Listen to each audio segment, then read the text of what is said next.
Vision left para sa kanila.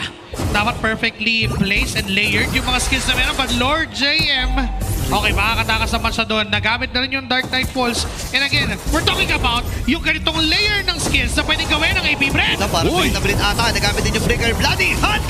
Mamamaalam si Lord JM. River Manipulation na nagamit sa likuran si X-Nova. Kinakalmot-kalmot si Dominic Kite! And this time ay mamamatay si Dominic Kite. Maganda trade pa rin ito para sa AP Brand. Pero iipit na with the Javis Spin. Hindi nila mailigtas itong si James Punks. To conceal play, pinato na ng AP Brand. Nakaharap nila si Edward! Alam nila, walang defensive item si Edward. Napakakatay nung kalmot. Shizo? Pero si Shizo may ibit ba? Ako. Retribution na yung ginamit na ni Demon Kite. Heavy Speed na yung bibitawan na rin. Kailangan matras si Shizo. Aabot lang ba siya? Ililigtasan na ni Roger pero hindi umabot. Kaya lang si X-Nova ay nakakuha ng kill. Mamamatay itong si Edward. Jesus!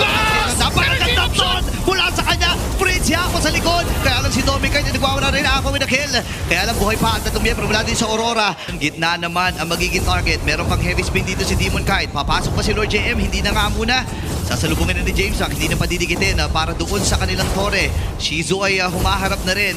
Napakasakit na ng mga hit. Lord JM minabutan. Itong si Dominic Kite. Makakatakas. Si Lord JM nagamit pero nakapamit na nakapit doon. Winter's Crown. Lord JM. Hinahabol pa rin si Dominic Kite. Mamamatay itong si Aqua. Talagang ang target lang na dito si Dominic Kite. Nakatatlo na magiging apat pa nga ata. Pop lang yung immortality. Ngayon si Lord JM.